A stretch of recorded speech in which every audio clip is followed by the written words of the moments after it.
Everyone. तो आज मैं जिस फिल्म का रिव्यू करने जा रहा हूँ, इस फिल्म को सजेस्ट किया था हमारे लास्ट वीडियो में राज गुप्ता जी ने। तो राज गुप्ता जी, अगर आप ये वीडियो देख रहे हैं तो हम आपके रिक्वेस्ट पे इस फिल्म का रिव्यू कर रहे हैं। और एक बात मैं आप सब लोगों को बताना चाहता हूं कि इस फिल्म का रिव्यू एनीवेज में करने वाला ही था, क्योंकि ये मेरी अब तक की one of the favourite film है जो मैंने देखी है पिछले साल में, इस साल में, और आई थिंक लास्ट डिकेड में, अगर मैं बोलूं पिछले 10 सालों में, ये मेरी अब तक की one of the favourite film है। इस फिल्म का नाम है जय भीम। जी बिल्कुल, हो सकता है आप लोगों में से बहुत सारे लोगों ने इस फिल्म को ऑलरेडी देख लिया होगा, लेकिन अगर नहीं भी देखा होगा या देखा भी होगा ऑलरेडी, तो मैं बहुत सारी डिटेल्स शेयर करने वाला हूँ, बहुत सारे फैक्ट्स शेयर करने वाला हूँ जो आपको इस वीडियो में पता चलेगा।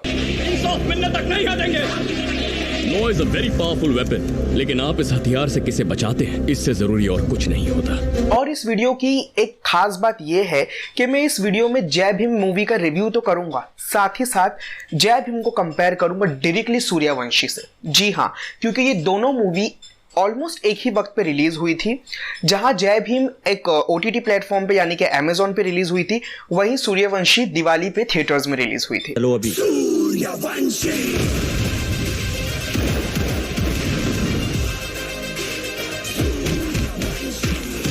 तो अब हम बात करते हैं जय भीम मूवी की स्टोरी के बारे में, स्टार कास्ट के बारे में। जय भीम की अगर मैं बात करूं तो इसकी जो स्टोरी है वो एक रियल इंसिडेंट पे बेस है। आज की तारीख में बहुत सारी फिल्में हमारे बॉलीवुड में बनती है जहां पर लोग एक टैग लगा देते हैं based on true story, fact, real, ऐसा वैसा, लेकिन वो कितनी रियल होती है कितनी फेक होती है वो उनके मेकर्स को ही पता है। लेकिन ये एक्चुअली में रियल इंसिडेंट पे बनी हुई है फिल्म। राजा कन्ना, मौसुकुट्टी और ईडुटप्पन, ये तीनों हैबिचुअल ऑफेंडर्स हैं। जो चोरी हमने नहीं की उसे कबूल है कैसे साहब? अब हम बात करते हैं जय भीम की स्टोरी के बारे में। जय भीम की जो स्टोरी है उसमें ये पूरी तरह से दर्शाया गया है कि हिंदुस्तान में लोअर कास्ट के जो निचली जात के लोग होते हैं उन्हें किस तरह से ट्रीट किया जाता है। तो एक गांव है जहां पे लोअर कास्ट के लोग रहते हैं और वहां पे अपर कास्ट के जो अमीर लोग हैं वो भी रहते हैं, लेकिन जो लोअर कास्ट के लोग हैं वो गाँव में जो है सांप पकड़ने का, चूहे पकड़ने का काम करते हैं। उसी गाँव में राजकन्नू नाम का एक शख्स रहता है और वो अपने दोस्तों के साथ में चूहे और सांप पकड़ता है। एक दिन होता क्या है कि गांव में रहने वाले एक अपर कास्ट फैमिली के घर में सांप घुस जाता है।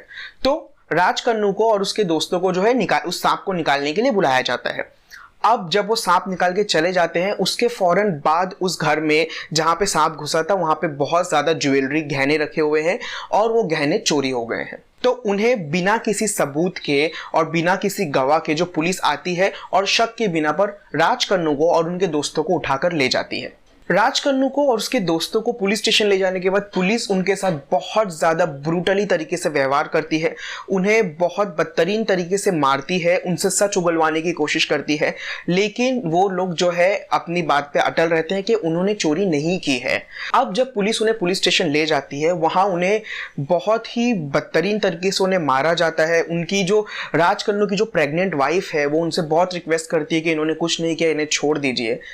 उन्हें भी नहीं बख्शा जाता है, उनके साथ भी बहुत गलत ट्रीटमेंट किया जाता है। जो उनके राजकन्नू के दूसरे दोस्त होते हैं उन्हें भी जो है जेल में बहुत बुरी तरीके से मारा जाता है। यहाँ तक कि उनके दोस्त की जो बहन होती है उन्हें भी नहीं बख्शा जाता है। यानी क्या आदमी क्या औरत, बहुत बदतरीन तरीके से जो है इस फिल्म में जो है एक रियलिटी जो है वो बताई गई है। अब जय भीम की कहानी में ट्विस्ट तब आता है जब राजकन्नू और उसके कुछ साथी जेल से फरार हो जाते हैं। अब स्टोरी में ऐसा बताया गया है कि वो वहां से भाग जाते हैं, लेकिन एक्चुअली में हुआ क्या है, वो जिंदा है या मर गए हैं, कितने लोग जेल में मरे हैं, कितने जिंदा है, क्योंकि उन्होंने एक दो को पकड़ के नहीं लाया, उन्होंने शक के बिना पर 4-5 लोगों को पकड़ के लाया है और सबको मार रहे हैं। पुलिस की ब्रुटैलिटी और मार खाने के बाद जब राजकन्नू और उसके साथी जेल से फरार हो जाते हैं, तब आता है कहानी में असली ट्विस्ट।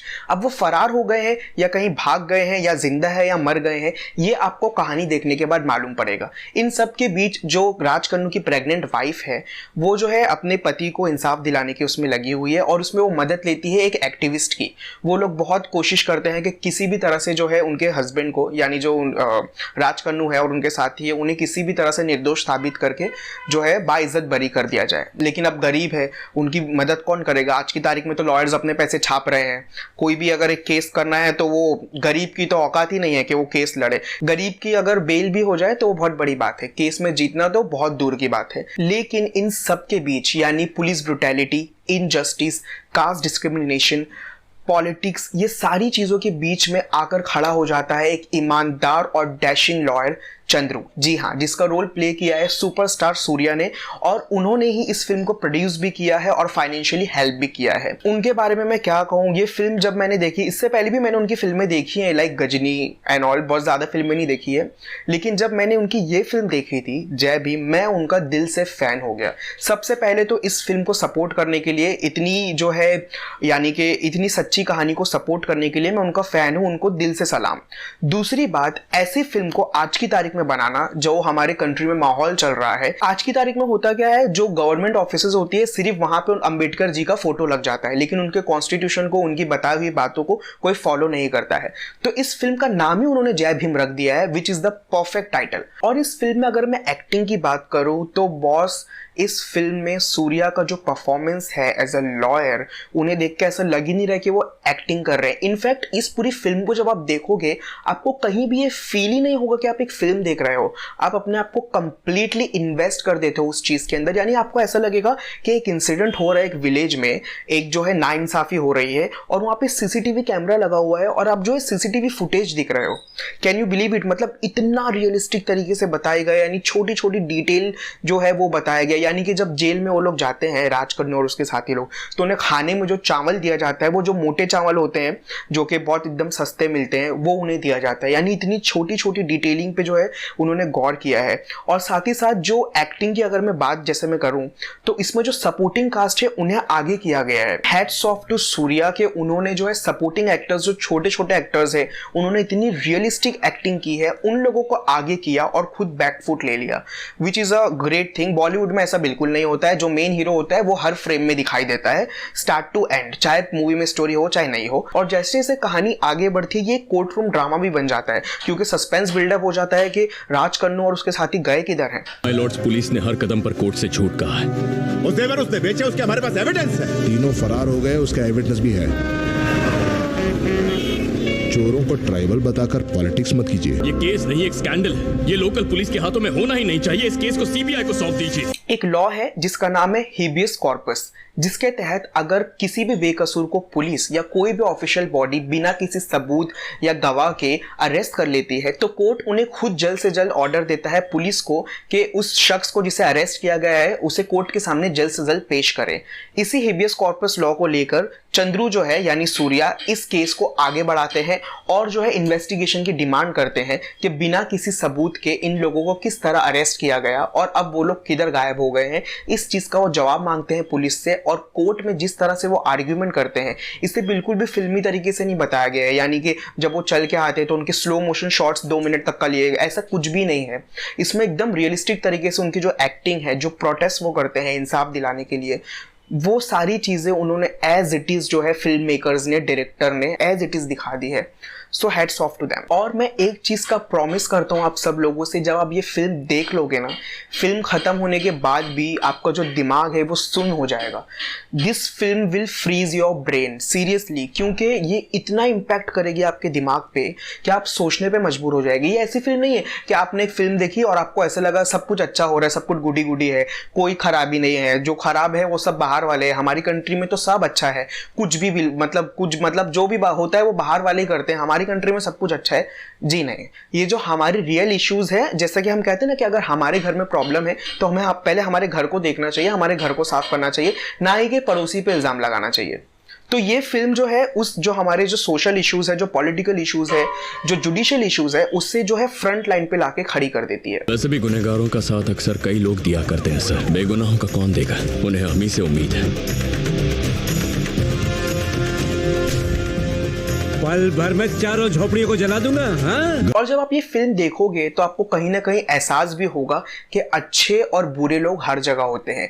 जी हाँ, इस फिल्म में जिस तरह से पुलिस की ब्रुटैलिटी बताई गई है, साथ ही साथ एक ईमानदार पुलिस ऑफिसर भी बताया गया है। प्रकाश राज जी ने जिस पुलिस ऑफिसर का रोल किया है, वो उन्होंने इतनी अच्छी तरीके से किया है कि उन्होंने भी मेरा दिल छू लिया। जब चंद्रू जो सूर्या है वो उनके पास जाते हैं और उन्हें बताते हैं कि देखिए आपके जो ऑफिसर्स हैं वो इस तरह से जो है ट्रीट कर रहे हैं, झूठे केसेस केसेस में जो है लोगों को बेकसूर जो है छोटी जात वाले गरीब लोग हैं जिनके पास केस लड़ने के लिए पैसे नहीं है उन्हें फंसा रहे हैं। और एक सीन है जहां पे वो प्रकाश राज जी को लेके जाते हैं और उन लोगों से मिलाते हैं जिनके ऊपर जो है झूठे केसेस किए गए थे। जब वो चीज देखते हैं प्रकाश राज तो वो खुद भी शॉक हो जाते हैं और उसके बाद वो खुद इन्वेस्टिगेट करते हैं अपने ऑफिसर्स के ऊपर। तो इसमें अगर आप देखोगे तो इंसाफ मिलना इतना आसान नहीं था। एक प्रेग्नेंट वाइफ थी जिसने ठान लिया था कि वो अपने बेकसूर उनके जो हस्बैंड है उन्हें जो है इंसाफ दिलाएगी। उसके बाद एक ईमानदार लॉयर जिसने ये ठान लिया था कि ये पूरा केस जो है एक फेक केस है, एक प्रोपेगेंडा है और उसे जो है बेकसूर को इंसाफ दिलाना है। साथ ही साथ एक पुलिस ऑफिसर चाहिए था जो बेकसूरों के लिए खड़े हो सके अपने पुलिस ऑफिसर्स के अगेंस्ट, तो इतनी सारी चीजें होने के बाद तब जाके कहीं ना कहीं इस फिल्म में जो है बेकसूरों को इंसाफ मिलता है। वरना आप सोचिए ना, हमारे कंट्री में आज की तारीख में इंसाफ मिलना कितना मुश्किल है। आप इमेजिन कीजिए जब इंडिया के सबसे बड़े सुपरस्टार को अपने खुद के बेटे को एक फर्जी केस में से निकालने के लिए 1 महीने लग गए और जो इंडिया के टॉप लॉयर्स है उनकी जो है पूरी फौज खड़ी करना पड़ी, तो जो बेचारे गांव में रहने वाले हैं जिनके पास खाने के पैसे नहीं है, आप सोचिए कि उनका क्या हाल होता होगा जेल में, पुलिस कस्टडी में। आप सिर्फ इमेजिन कीजिए इस चीज को। अगर मैं इस फिल्म की बात करूं तो ये प्योर फिल्म मेकिंग है बॉस। यहाँ पे कहीं भी ड्रामेटिक एक्शन, अननेसेसरी की डायलॉग बाजी नहीं है। ये इसे कहते हैं एक असली फिल्म मेकिंग। यानी जब आप देखोगे ना तो आप एक सेटिस्फाइड हो जाओगे अंदर से कि इस तरह की फिल्म जो है हमारे इंडिया में बनी है। और मैं पूरे दिल से चाहता हूं कि जय भीम को जो है नेशनल अवार्ड देना चाहिए। और मैं 100% श्योर हूं कि जय भीम को नेशनल अवार्ड नहीं मिलेगा। आज की तारीख में नेशनल अवार्ड, पद्मश्री अवार्ड जो है वो कैसे लोगों को मिल रहा है और किसको मिल रहा है वो हम सब जानते हैं। ये तो बात हो गई जय भीम फिल्म के बारे में, उसकी रिव्यू के बारे में और स्टोरी के बारे में, कैरेक्टर्स के बारे में, जो कि टॉप नॉच है और आप सब लोग इसे प्लीज देखिएगा। ये फिल्म Amazon पे अवेलेबल है। अब मैं शुरू करूंगा कंपैरिजन बिटवीन सूर्यवंशी एंड जय भीम। जो चोरी हमने नहीं की उसे कबूल है कैसे साहब? हाँ, किसका ज्यादा बड़ा है एंट्री? कोई फर्क नहीं पड़ता है, चलो अभी। मैंने सूर्यवंशी भी देखी है। मैं आप लोगों को बताना चाहता हूं कि मैं रोहित शेट्टी का बहुत बड़ा फैन हूं।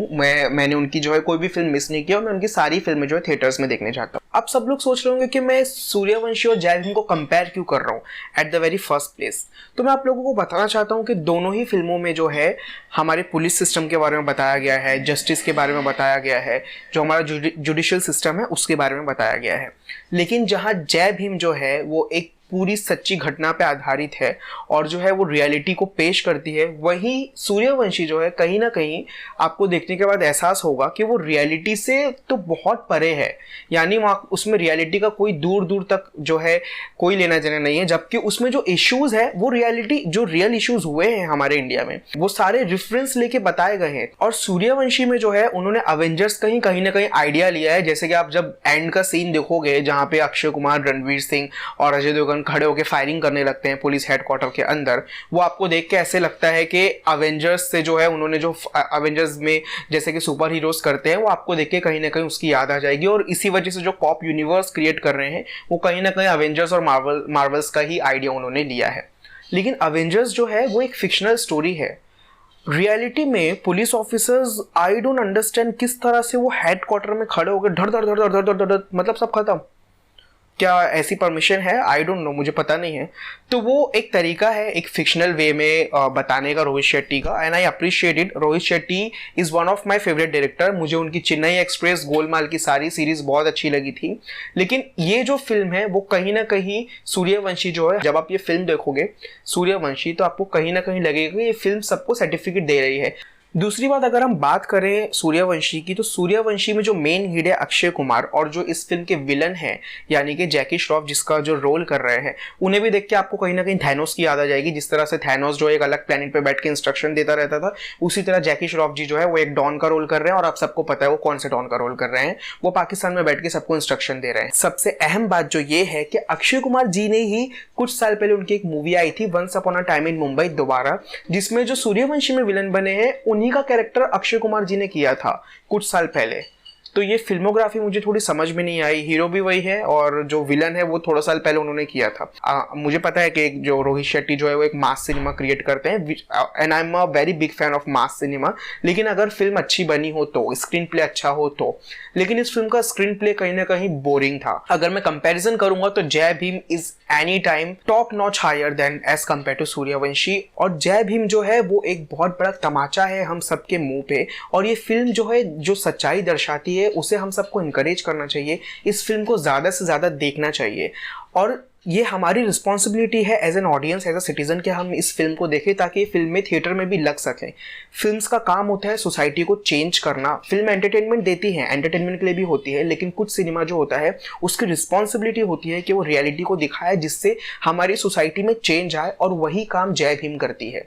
तो अगर हम सिर्फ उन मूवी को अप्रिशिएट करेंगे जो कि एक प्रोपेगेंडा फिल्म होती है जिसमें जो है झूठ को सच बना के पेश किया जाता है, तो फिल्में बॉक्स ऑफिस कलेक्शन तो कर लेगी, लेकिन जो हमारी हालत आज है सोसाइटी की उससे भी बदतरीन हो जाएगी अगले कुछ सालों में। एज अ रिस्पॉन्सिबल सिटीजन हमें जो है ऐसे सिनेमा को इनकरेज करना चाहिए जिसमें जो है लाचार और जो बेगुनाह लोग हैं उनकी सच्चाई को बताया जाए। हम जितना इस फिल्मों को देखेंगे वो फिल्में थिएटर में भी लगेगी और कल को हो सकता है जाके उनका बॉक्स ऑफिस कलेक्शन भी अच्छा हो। तो एंड में मैं आप सब लोगों से रिक्वेस्ट करूंगा कि प्लीज जय भीम को जरूर देखिएगा। और एक खास बात, अगर आप लोगों को कोई फिल्म, मूवी या डॉक्यूमेंट्री पसंद हो और अगर आप चाहते हैं कि हम उसका रिव्यू करें तो प्लीज हमारे कमेंट सेक्शन में जरूर मेंशन कीजिएगा। हम जरूर उसके नेक्स्ट वीडियो में उस पर्टिकुलर मूवी का रिव्यू करेंगे। साथ ही साथ आपसे रिक्वेस्ट करूंगा कि प्लीज हमारे चैनल को सब्सक्राइब कर दीजिए, बेल आइकन दबा दीजिए ताकि आपको नेक्स्ट वीडियो का नोटिफिकेशन मिल जाए। Thank you so much.